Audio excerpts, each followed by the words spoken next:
Maybe. We'll see if Twitch acknowledges that it's actually started, because my page is not showing it. Concerning. The ad for you, distinct from the ad for Nagisake, is up. So Yeah, we're live. Hooray! Yes, we're live. Hooray! We're live on the air. Hooray! We're live on. We started having that repeating thing because I finally got it to refresh. Okay, well, it looks like we're having a show after all. Hello, everybody. Welcome to the last news desk on the left. I am your host, Mac Paladin. Adam is here. Kevin is here. The crew is here. Let's make a show together. Yeah. Back from vacation, and we're here tonight. Even though we said we probably wouldn't be here, tonight. Well, things change, as they say. I explicitly said that while it's possible that I may not be here, I most likely will be here because Nathan was supposed to come to town and be out of here tonight. Well, that didn't happen. Yeah, that was the point you were kind of iffy on. You weren't sure if you were leaving in the morning or the evening. Well, he didn't arrive. Also, we heard that maybe and coupled it with your sometimes doesn't show up thing. So we mostly heard probably not. Well, he didn't come at all, but he may come next week. So that so that throws us further into disarray. Fun times. Sure. So, anyway, as supposed to get the show started, we'll talk about the New York primaries. Yes.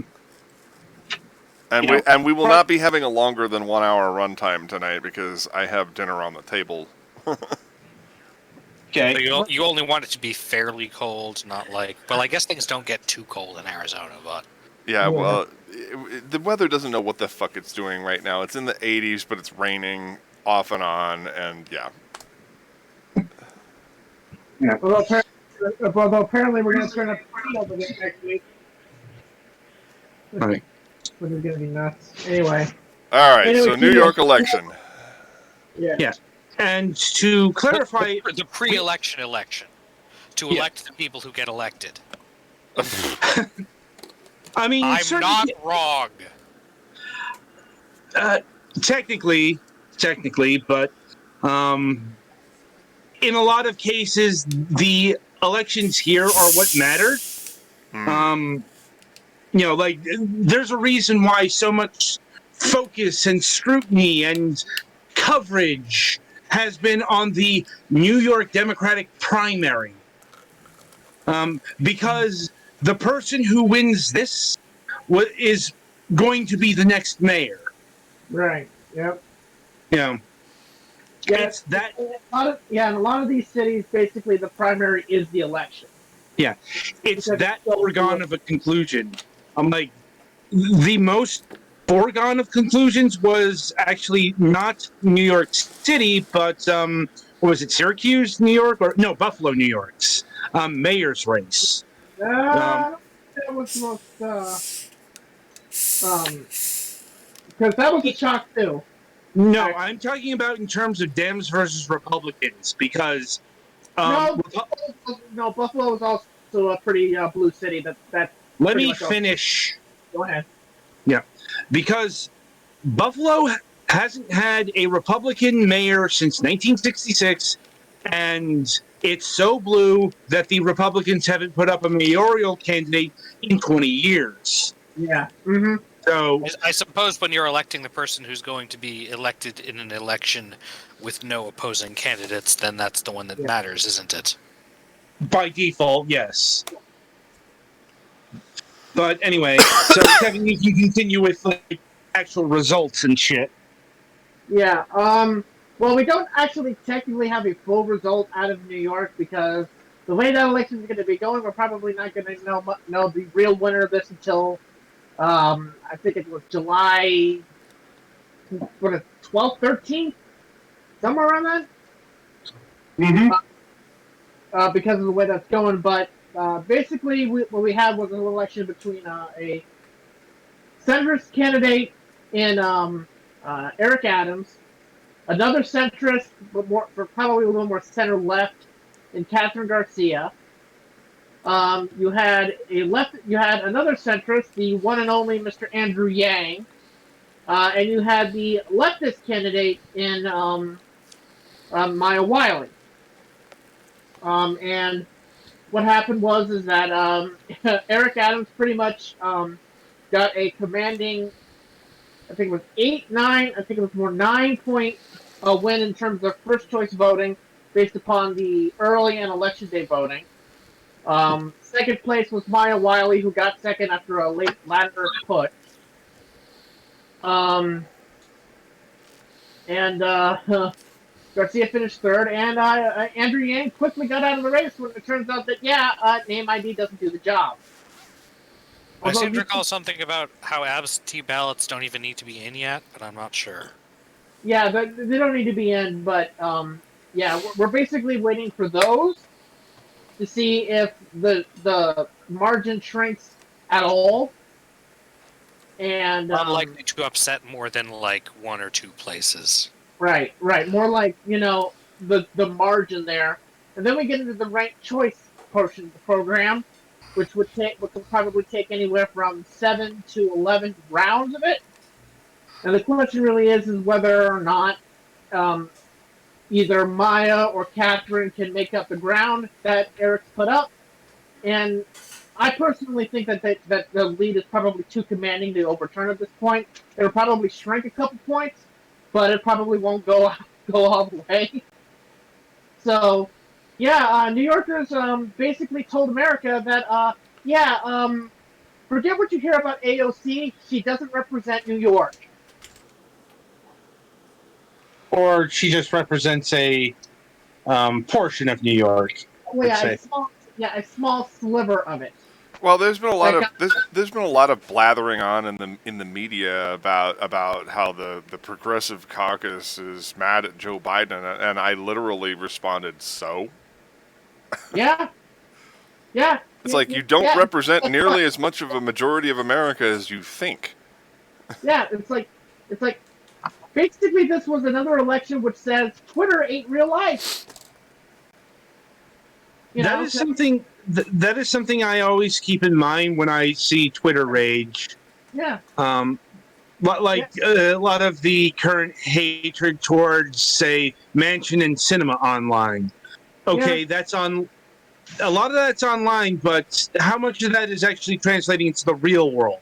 The answer is it is translating somewhat, but just because certain equine gimmick accounts get pissed off, that doesn't mean the world's going to change. Yeah, it's like, it hasn't shown up in voting yet. So. Yeah, the United States, by and large, is remarkably centrist. Yes. Yeah. We're pretty mild when it comes to the real world politics. Yeah. I mean, if progressivism doesn't work in New York, it's not going to work anywhere, really. If you think about it, as with all things, we need to fill our shopping basket with a few pieces of everything. Yeah. While most things are moderate and or centrist, we need a few progressive things, and we need a few conservative things, and we need this healthy blend of all things in order to make the world work. Yeah, pretty much. It's like this. The one thing that does need to end in our Congress is intransigence. Mm-hmm. Because right now it's completely dysfunctional, and so a lot of people are having to use assumed authorities enacted by previous presidents to get around this intransigence. And the voters, or they can also be granted. More on that later. Right. But the point is that for all the complaining and gnashing of teeth and pearl clutching about abdicating power, it's like, well, you had your chance. Mm-hmm. And even when they have a clear-cut majority one way or the other, it doesn't make any goddamn difference. Although technically a 50-50 majority isn't necessarily clear cut because it's literally 50-50. Well, I'm talking about in the past. The Republicans for the last for 4 of the last 6 years had a notable margin. They had a more than 50-50 split, and they couldn't get anything done. And then the Democrats at one point had a supermajority. Yeah. For about until Ted Kennedy died. Well, and also, was it really a supermajority when you couldn't get everybody to fucking agree on anything? Well, that's neither here nor there. But they, on paper they had a supermajority, and they still couldn't move the ball. Mm-hmm. So that's not exactly true. It's because they had a supermajority, but they used all of that political capital in order to pass the ACA. Let's be clear here. Well, actually, technically, that's not actually true. Also, because the early part of that administration was the Recovery Act and getting us out of the hole that was the Great Recession. Right. From a Great Depression. That took about 3-4 months, and then the healthcare debate started just as Ted Kennedy's health was slipping away. Right, but the Dems actually got a lot of legislation passed in 2009, and it was actually helpful. It's like the Republicans were in such dire straits; they weren't really haranguing about anything because the entire financial system of the world was in dire straits, about to collapse by some reports. Yeah. But they couldn't. But they couldn't keep what I'm getting at is they couldn't keep that momentum. No. Like the ACA stuff really sucked all of their political capital, as they call it, for pretty much the rest of the Obama administration. If I'm being honest. Well, at least up until 2011, when the Republicans took us over the House. Then it became all about repealing the ACA and trying to sabotage the government to make sure that nothing worked. Yes. So as a result, a lot of people lost faith in Democrats because they were so focused on protecting that they didn't really champion anything else. There was you have to admit there was a pretty lengthy period of time between 2011 and 2017 that the Democrats were kind of one note. They didn't really have a lot other than don't vote for Republicans because they're Republicans. Which is a bad campaign slogan. Right. And they gradually lost cohesion until Donald Trump became president. Well, of course, the fact of the matter was that that's probably the only thing they could do, considering that they lost the Senate in 2012. So. No, they lost the Senate in 2014, if I'm remembering correctly. Correct. Yeah. They lost the House in 2010. That was the first problem. That was where the obstruction started. Yeah. The real problems came when that's basically when you lost the House, you really couldn't do anything. You couldn't. Yeah. Not with the House with the arsonist caucus version 1. And then in 2014, that's where Mitch, let's make Obama a one-term president, McConnell came into power. Of course he failed. But he got the House, but he failed at making Obama one-term president, which, Right. That being said, he was effective in his own ways. Well, the key there was that he was effective in virtually stonewalling any more of Obama's rather extensive agenda. Right. Objectives, yeah. Yeah, so, again, not necessarily blaming Democrats, but the big perception issue was that because they lost the plot, a lot of people thought that they weren't doing anything, even when they were. Mm-hmm. And it was very difficult to overcome that perception issue. And they did become kind of one note again, even though they were coalesced against defeating Donald Trump and Republicanism in general from 2017 onward. It wasn't until they actually got into office now that they were more serious about emphasizing the bullet points of what it was that they actually wanted to accomplish. Well, this is probably one thing that Biden has really taken to heart versus Obama. True. Like, Obama was almost, I don't want to say embarrassed, but certainly hesitant to tout accomplishments. And I suppose such humility is admirable to a fault. That fault is when you allow your opponents to cloud the narrative of your actual accomplishments. Right. Meanwhile, the Biden administration certainly has been letting people know that, hey, we're doing our part to beat the coronavirus. We're trying to get things done here all across the board, not just stand by our morals, which would be very easy to do. And there's two footballs they have to carry there. It's not just the recovery, but it's detangling the web of bullshit that the previous administration left behind to try to sabotage this effort. Right. On the note of doing things, we actually do have some updates on infrastructure. Ooh. Track. Yeah, so apparently tomorrow, what is it, the gang of 10? Or is it the gang of 20? I think it's 20.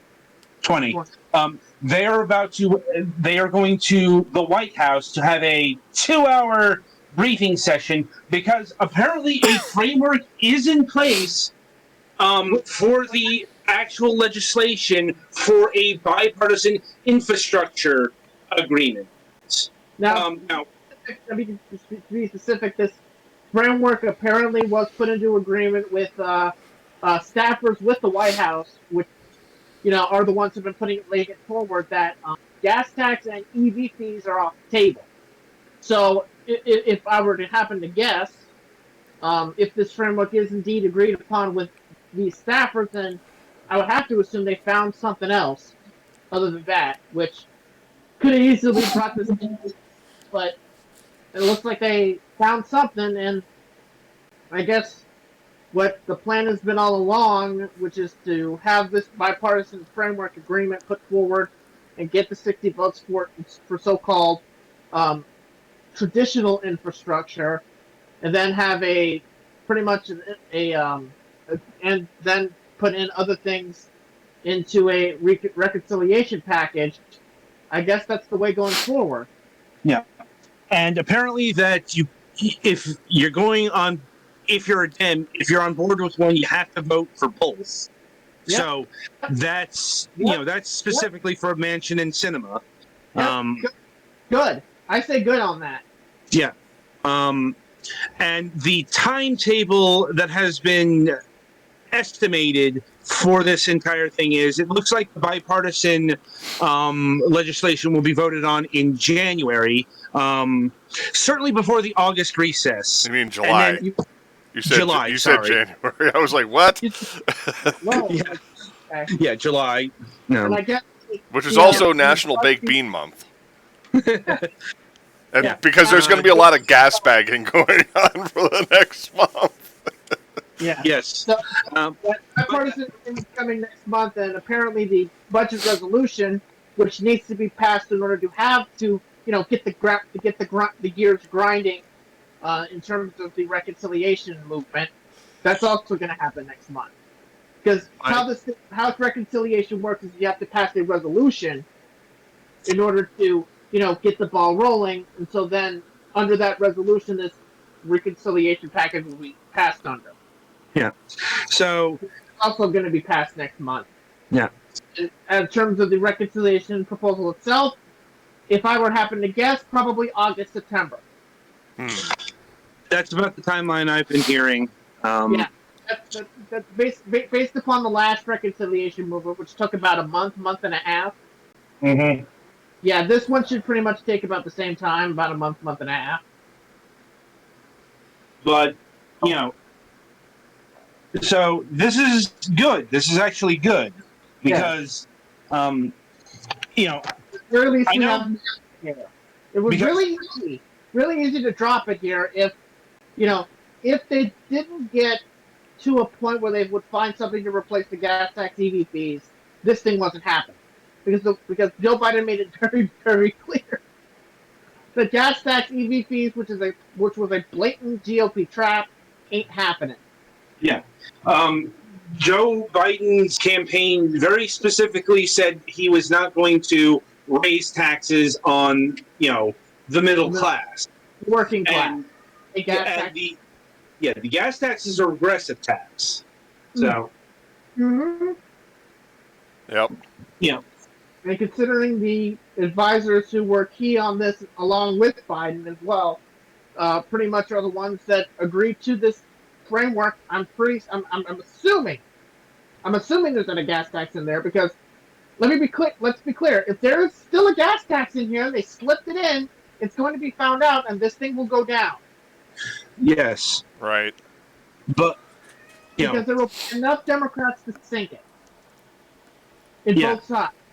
Democrats would sink if there's a gas tax. Yeah.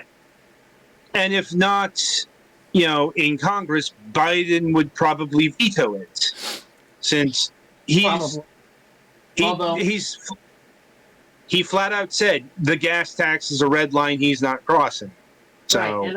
And I'm pretty certain that Biden is going to actually read this framework, and if he sees gas tax anywhere in here, or if the text has gas tax anywhere in it, it's dead. Probably at that meeting tomorrow. Yep. So we'll see what transpires in regards to. Yep. Well, But encouraging. If they can succeed at these two things, then this will finally signal to the public that Democrats can get shit done. Yes. In spite of having the slimmest of majorities in the history of majorities. And frankly, with that rescue package that we had, I mean, we can already prove that out there, but this would basically take it to another level. Right, but I'm saying this would give them something fresh going into primary season for the midterms. Yeah, and to midterm period is basically the governor and said, "Hey, we got this done," despite the fact that 75+% of the Republicans in Congress voted against it. Yeah, it's also worth noting that Biden has been slipping in the polls recently, not precipitously, but it has been a noticeable dip. Like he's above water though at the moment. He's still above water. He's still Obama went into re-election at 45%, so it's not like right. So it's not like this is a bad thing necessarily. He does still have the did a really good job of doing stemming the flow on the coronavirus thing. Yeah. But what I'm emphasizing here is that glow is starting to wear off. Mm-hmm. And also other concerns are starting to rise. Unrelated to any of this, as violent crime is apparently up in major cities, and that's because cops keep macing people and killing 11-year-olds by ramming their cars into them. What actually this is about is people are finally out after a year of lockdown. They got guns all over the place. Let's kick ass. Let's do shit. Oh well, that too. But police violence. But in spite of all of this, police violence has still not abated. No, and it never abated, unfortunately, because that's the way things are gonna have to go. Well, it's more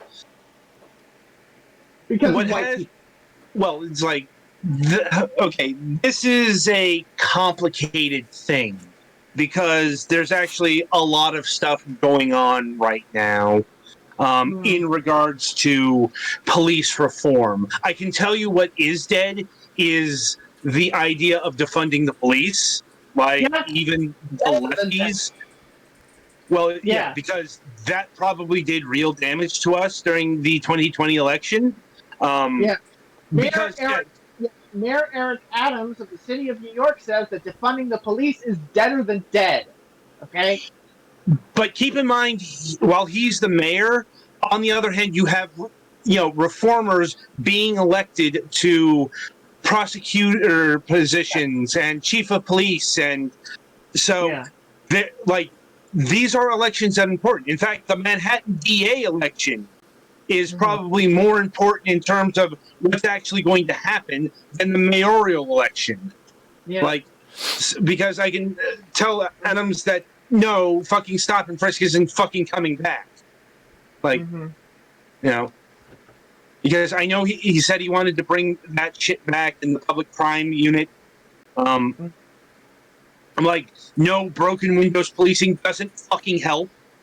Yeah. Like, No. this is actually, there are actually studies that prove this. This isn't just a hunch or, whatever you want to frame it as. Right. Actual studies have confirmed this. So, Mhm. like a lot of issues, police reform is complicated and hard.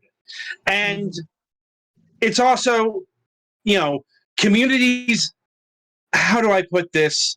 In general, like the idea of the police, especially when it comes to what's rising right now, and that is violent crime. Because, I mean, I'm it doesn't not- mean the police is actually good at it. It sounds good. let me finish. But here's the thing: the left doesn't really have a good answer to dealing with, violent crime in terms of like abolish the police, defund the police, that sort of thing. Like in regards to not sending the police out to fucking mental health checks and low level, crimes and non-violent offenders, that kind of thing. Yeah, that makes, but when we're talking about like people with fucking guns, which is a lot of people in this country, unfortunately, it's like, how else do you fucking deal with that? Yeah. I am legitimately asking this. Yeah. Like, you want neighborhood watch? Because I got 2 words for you. Trayvon Martin, okay? There's a big there's a big problem with policing reform in America, and part of that is because of the fact that we're as a nation, we're not dealing with our past. We're not dealing with systemic racism from top to bottom. So you can't just fix the police departments and then leave the rest of the nation alone. That's part of the problem. That's why the Voting Rights Act and all that stuff was so significant, is because this is a problem that is top to bottom. So you can't just cleave out one little niche and then racism is solved. Part of it is because the only people willing to take on the job of being cops are people who are, frankly, gung-ho in this particular area. Not necessarily. I'm I would reject that notion. Not necessarily. Okay. Are there a lot of them? Many of them, though. Yes. Look, is there a lot of them on the force? Yes. Absolutely. There's no question about it. But they're not the only people. But the point is that there needs to be an incentive to not only root those individuals out, but replace them with people who have a, shall we say, slightly more progressive worldview. I can give you the answer to that real quick. Bus police union. Kill them. They're the problem. You want to know what the reason why there's not police reform in this country? It's police unions. This is true. They're the biggest impediment to police reform. A lot of what it really comes down to is that it may be dead as a policy thing, but defund the police or like deconstruct and rebuild the police is still kind of probably the best actual solution. Just no one's ever going to agree to it. Well, and the other thing is that we have we also need to, this has been addressed actually on Twitter, and that is that we need to actually stop using the slogan defund the police, because that's not actually what that's supposed to mean. They're not talking about actually defunding the entire department. They're talking about reallocating funds away from militarization and mobilization, Some people are. and change it to actual mobilization of other forces, and that's the thing. You know? Right. Some people are, but these people live in a fantasy land filled with gumdrops and rainbows. Well, and also reform the police and demilitarize the police and create other services that would to respond to nonviolent crimes and so on and so forth isn't nearly as catchy of a soundbite as defund the police. Yeah. No. Reform, not defund. Reform the police is actually still a thing there, but nobody wants to use it because, whatever. It doesn't sound catchy. Yeah. It does. It's not an agitator phrase. Right. But It doesn't get the rabble rousers excited. And also, one important thing: if you're explaining, you're losing. Always. It also goes into my main problems with the online leftists who chant these fucking slogans. I've explained this before, but it bears repeating. It's like actually doing some of these things is hard. Yeah. It's like and slow. Fix it. It's like and sustain. Like just because the police didn't magically reform or disappear in a fucking day or a month, that doesn't mean that you give up. Or you stop pushing, or it's just that all or nothing mentality that they have. It's easy for people to sit here. It's much easier for people to sit here and not actually change anything, and then they can blame Joe Manchin and Kirsten Sinema and the filibuster and Democrats being pussies or whatever it is that they want to bitch about this week. It's easier for them to just blame those things than to actually take responsibility for change. Mm-hmm. It's easy for them to blame the soundbite of the week than it is for them to actually get off their dead asses and do something, as my mom would say. Yeah. Mm-hmm. And especially since, it's not just a national level thing. It's state. It's local. That stuff counts too. Yep, always. And it's like, and I would also like to point out that a lot of these people who, bitch and complain and, say, give up after 5 minutes, a lot of them are of a certain persuasion, and it's the white persuasion. Okay. Well, and there's also an assumption. Well, I've seen this from even from disparate quarters like Black Twitter, for example. There's a lot of people complaining. They're like, well, this version of the Voting Rights Act is dead. And it's like, because because there is so much defeatism in the public sector in regards to the way our government functions and people's understanding of how our systems actually work, they assume that because this version is dead, well then, or that they personally have given up on it, then obviously our politicians and everybody else have also given up on it. It's like, oh, the Democrats have betrayed us. This version of the bill didn't pass, therefore it can never be done. And it's like, well, that's not where they're going with it. Yeah. Also, if you want to complain to your Congress people, you have to call them. Right. It's like, everybody wants to email, or they want to fill out a popularity poll, or they want to do an online petition, and our government doesn't give two shits. Yeah, it's like, well, they may hear you over Twitter, but they will hear you much more if you call them, go to their office, and fucking send a snail mail letter. That'll do more than fucking Twitter. Right, because then there's actually a paper trail, a literal paper trail at that point. But we had an old expression back in the 80s, blow up the switchboard. Yep. Blow up the goddamn switchboard. It's like, And you know, And that remember, gets back most of the people in Congress still live back in those days. If you want Yeah. if you want change, you have to put in the work. And it's like, for once, it seems like, regardless of which side, whether it's trying to defeat it or whether it's trying to pass it, everybody in government, everybody at the federal level at this moment is working their asses off, Mm-hmm. Right. one way or the Yeah. other. And so the American public needs to wake the fuck up and actually start putting in the work too. We need to keep up our grassroots efforts. We need to keep electing better politicians. We need to keep an eye on these areas that that are voting against their own interests. Yeah. We need to stop these areas from flipping back to the Republicans, you know.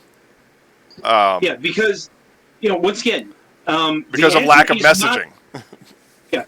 Once again, as much as Manchin and Cinema, are pariahs online or whatever, I'm like, the answer is not to fucking primary them. Like, it's to get more Dems elected. Because, what we don't want is we don't want the chambers of Congress to fall back into Republican hands. Well, You don't want to primary someone and then have the actual election go badly because of bad blood from that. Well, if you can help it. And frankly, vilifying the only two people on the Democratic side who are fully committed to the idea of making government functional by cooperation in spite of the enemy is not helpful.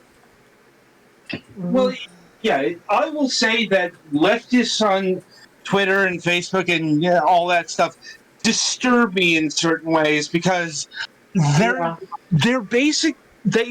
I don't know if they understand, but they act like Republicans, or they want Dems to act like Republicans. They want a raw power moves. Well, to a certain extent, when people see the other team using a strategy that's working, and your strategy isn't working, some people just want to respond to that by saying, "Okay, we need to use their strategies," even though that's not actually a good idea in this circumstance. Mm-hmm. Right. Yeah, they specifically want Democrats to be like Republicans. That's what they want here. They want Democrats to be absolutists. They want Democrats to be. They think if Democrats acted like Republicans, they could, Green Lantern away. And this kind of attempt at party purity is exactly what destroyed the Whigs in the 1850s. Yeah, it's damaged. Yeah. Oh, is that why people stopped wearing those dumb things? Get the fuck out of here! You're part of the problem. Well, fortunately, the the people in power, the voters, all that, they are soundly rejecting this kind of thought process. Yeah. You look at who's getting elected. You look at who's getting into power 9 times out of 10. Yeah, like you get the occasional DSA member voted in some place, but the idea that the second socialist revolution or whatever the fuck they think it is happening, it's not happening. It's like, to double back to New York, like Buffalo just elected the first socialist mayor in about 60 years. Or very specifically, the first socialist mayor in a city of 200,000 people or more since 1960, when the mayor of Milwaukee, I forgot his name, Frank something, got his last name, ended his run. But yeah, I've already seen socialists proclaim that this is just the start of something bigger. And I can tell you, no, it's not. Yeah, they're going to hold these small little things, these small little wins they have, which are in majority ocean blue districts. Here's the thing. Yeah. Left and socialists in swing counties do not win, swing areas, swing districts, swing counties, swing cities, whatever. They're not winning Democratic primaries. That's versus what happens in Republican primaries when far rightists do have a very good chance of winning. Yeah. That- And to zero in on Buffalo here, what happened here is what basically happened that allowed AOC to win. It's because the mayor had been elected for 4 terms, endured a lot of corruption scandals, and didn't pretty much ignored the bother primary. to show up for a 5th term, Yeah. and the fucking voting populace just said, "Fuck you, we're done. We're picking anyone else." Yeah. See, that's the thing with some of these things. It's like when when Democrats sleep, literally just sleep, ignore, disregard, whatever, their primary, there's a high chance they lose. Right. Yeah. And Complacency. Complacency is the Yeah. killer here. Yeah. Yeah. Crowley was complacent. That's why we got AOC. You know, Cleaver was complacent. That's why we got Bush. You know, Engel was complacent. That's why we got Bowman. Eric Cantor got complacent. Yeah, Eric, and on the other side of the aisle, yes. It's like, don't never be complacent. Yeah. That was one of the big fears going into the next election cycle, that, we were going to have a repeat of 2010. That, Obama had gotten elected, let the good times roll. Yeah. And, just not the case. not thinking about the next election. Yeah, apparently the turnout for New York City, which is typically low, actually was some of the highest in a long damn time. So It's all relative, isn't it? Yeah, I mean, it's like it's like that's the big thing that has always cost Democrats elections is, they get in there with a big blue wave, and then all of a sudden it's like the sun never sets on the Democratic empire. It's like I got bad news for you, bro. I said, you guys have yet to hold all 3 houses for more than 4 years in the last 60. Yeah, I mean that mindset will never happen again. Yeah. That clearly will not happen again. So, it's like as it turns out, voting is important. Yeah. Because elections have consequences. Yeah. The 2010s will be forever considered the decade of elections have consequences. Front to back. Yeah. Yep. No doubt. Yeah. With the red wave to 2016 to 2018, everywhere in between. Yeah. All right. I suppose changing tracks here. So I'm not sure if this can be called entertainment. Because everything's entertaining to someone.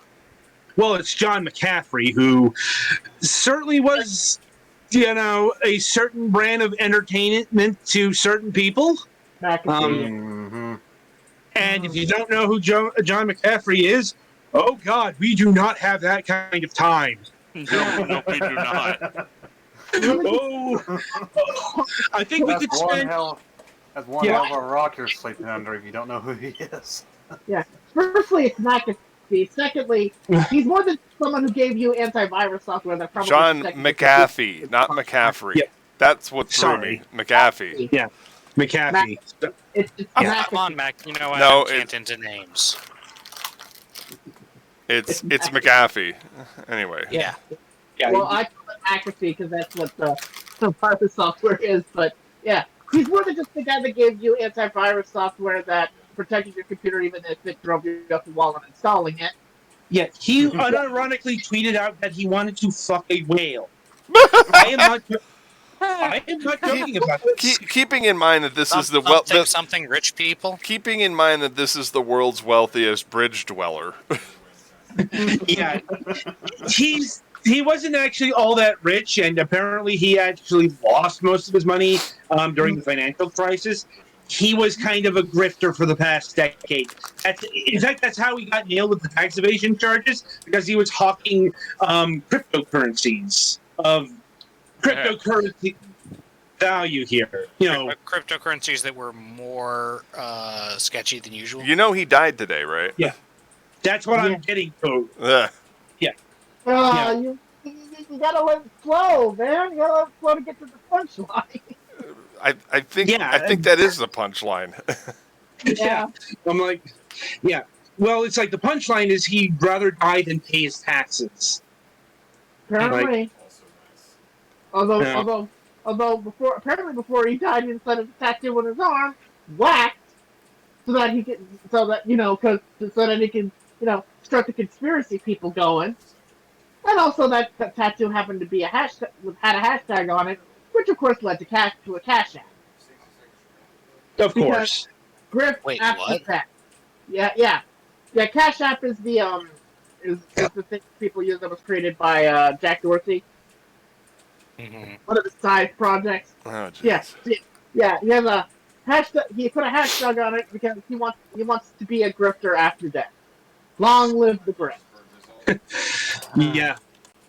I'm like, I will I say, suppose in some extent you could say that people may die, but hustles live forever? ? I'm like, Pretty when you're, much. I'm like, he probably needed some extensive mental treatments. Put it lightly. Yeah, I think because kind of like, underestimating it a little. yeah, because once again, not going into his entire fucking backstory, but he wasn't rich people eccentric or sociopathic. He was just bug fucking sane. Now, Yeah. Maybe- Well, I mean, as of May of 2021, his net worth was stated to be over $6 million. So, I mean, he had some money. That's why I said he was the world's wealthiest bridge dweller, because he deliberately chose to live like a homeless person for a long time. yeah, I'm like, so I can't say that I'm sad to see him gone, because behind the meme grifting, there's some serious shit. Like, he probably killed somebody in Belize. Well, I mean, it probably, I mean, considering the fact that common searches with John McAfee are also Vermin Supreme, Adam Kokesh, and Eugene Kaspersky. And not just because Eugene Kaspersky is an antivirus mogul, but because Eugene Kaspersky rose to become an antivirus mogul by having direct ties to Putin and the KGB. Yeah, there's a reason why I don't want Kaspersky on any computer I own. And yet they were still one of the most secure antivirus programs in the world. I mean, you don't escape the reach of the KGB. Right? Well, yeah, but the thing is, they were secure to everybody but the KGB, and the KGB doesn't care about most people, so you were usually safe. Well, better to die in infamy than live in ignominy. I guess so. Anyway, I guess shifting to more proper entertainment things to close the show out. Rick and Morty season 5 is here. And they're still trying to dig up bones on Dan Harmon. Are they still bringing up that one thing that was from 20 years ago? And that's exactly the thing. It's like, once again we circle back to leftist Twitter. Right. Well, although in this particular case it may actually be a alt-right Twitter that's trying to cancel him again. But yeah, they brought up that thing and they're like, well, I don't know. And it's like, have you ever watched Rick and Morty? It's like, this show ain't for kids, right? Well, What do you mean the show isn't for kids? It's clearly made out of cartoons and animation. And joy and puppy dogs and sunshine. Yes. How many people have been murdered in that show? It's not even just that. It's just the rampant nihilism. Yeah, and also Rick has like a fucking beard or something in each episode. Among other illicit substances. Yeah. Yeah. I mean, if this isn't a show for adults, then I'm Donald fucking Duck. Yeah. I mean, like, leftist Twitter can be weird about things, or maybe not so weird. Like, I don't know. It's like I've seen them claim that South Park ruined a generation of kids. Oh, And come I'm like, on. I was ruined before South Park came out. Yeah. I because, mean, you know, I have There- it on good authority, having lived through it, that a lot of people watched South who were definitely too young for South Park. Yeah, they're But- just mad because Trey Parker and Matt Stone briefly identified as libertarian. well, it's also, you know, they have problems with that show's particular brand of nihilism, which is more of a fuck everything, fuck caring. Well, right. ethos. That's mainly because they hate the show, but Comedy Central keeps paying for it. Right. Like, I mean, you know, there are legitimate fucking problems with South Park. You know, it's like, you know, the rampant transphobia, you know, the Yep. racism Yep. that happened, you know, that kind of thing. But it's like, you know, citing the giant douche and turd sandwich episode that ruined a generation of potential politickers or whatever. Oh, I've seriously seen this come up. Yeah. It's like,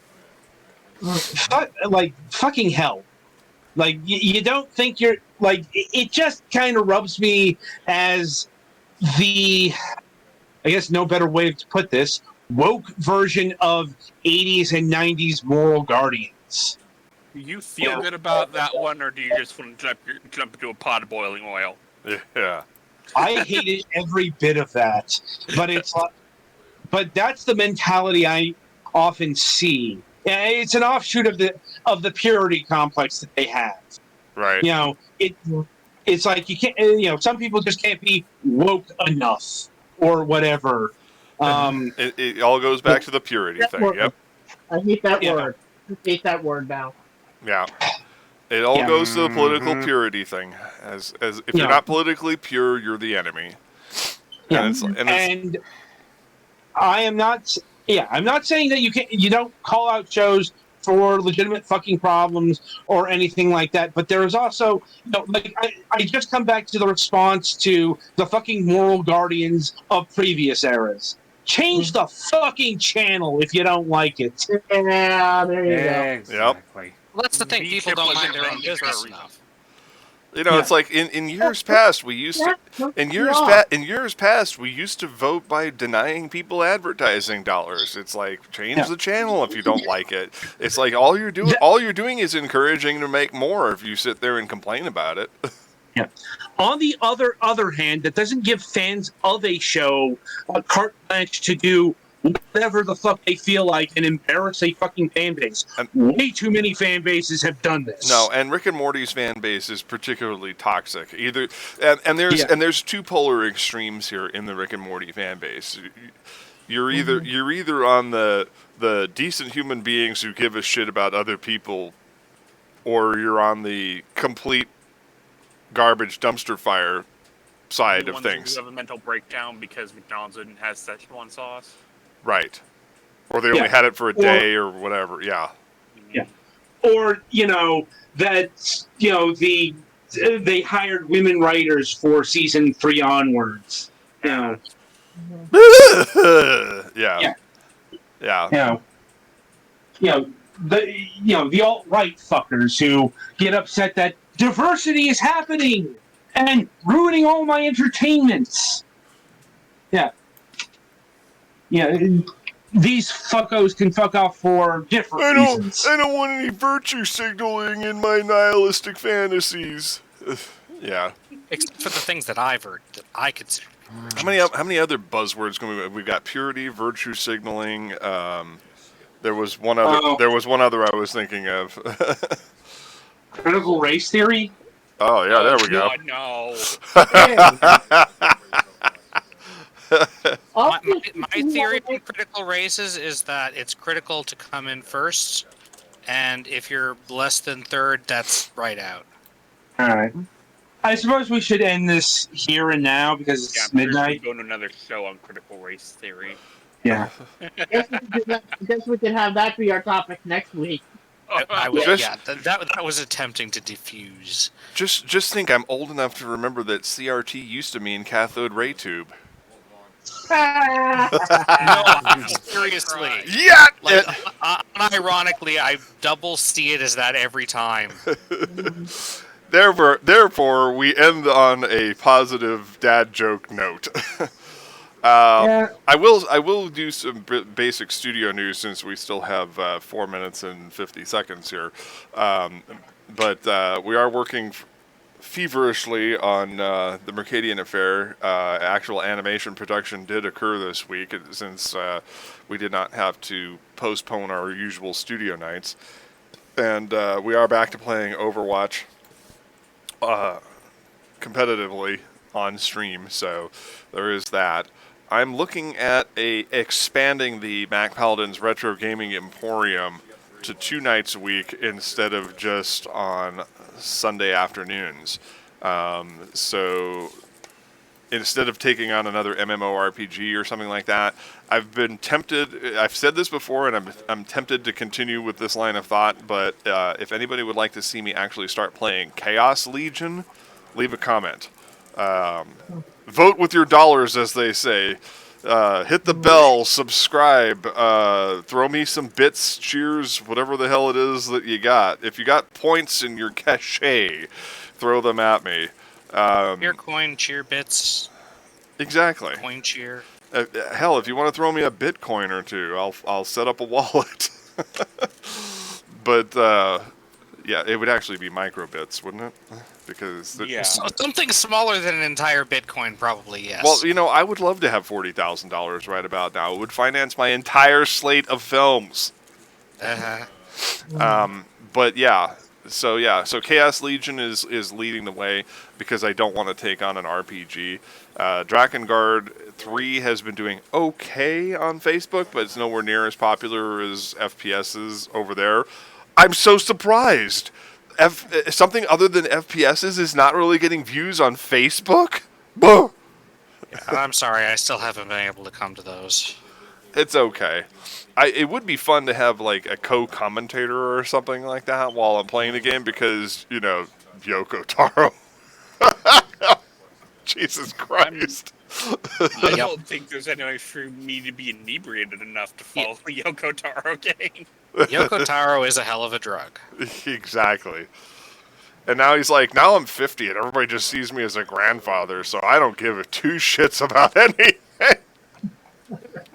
He's sitting in the yard. You sound like Grandpa with that cathode ray tube joke. Oh my god. Well, I'm not 50, but I'm inching closer and closer to it. So, you know, not quite in Yoko Taro territory, but you know, I still have 6 years worth of fucks left to give. I guess before I cross that threshold. So yeah, so there's that. So yeah, so that's the basic ideas. We're moving forward with movies and television production. And like I said, I'd like to expand Retro Gaming Emporium, so I'm looking for ideas. We 3 years ago I had a poll, and although there was only 6 votes, overwhelmingly they were leaning towards Tales of Fantasia for the PlayStation, and I don't want to take on an 80-hour plus game. Mm-hmm. I don't blame you. It would be kind of grindy. So, like I said, Chaos Legion is basically what I call low-rent Devil May Cry. So there's that and a few other things. No guarantees of winning here, just playing the game and having fun. So let me know in the comments. Let me know. Send me an email. Send me some money. Put it in an unmarked envelope and drop it in the mailbox. Give him a fax. Yeah, send me a fax. Whatever you want. Yeah, Carrier pigeon. efax.com, carrier pigeon. However you want to get me the information, let me know. I'm open to collecting antiquated technology as well. So I need a capture card from my 400 megahertz Celeron Dell.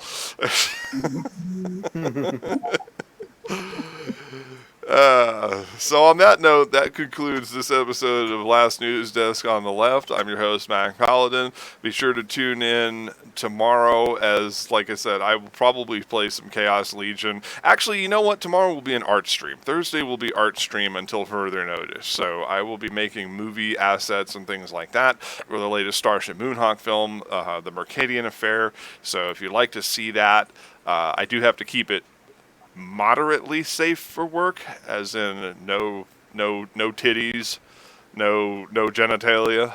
But if you want to see some Barbie doll sexiness, I'll be working on shots for the film on my art stream tomorrow, starting at 6 p.m. Pacific time. So until then, I'm your host, and on behalf of myself, Adam, and the crew, thanks for watching. Stay safe out there, kids. Stay safe, y'all.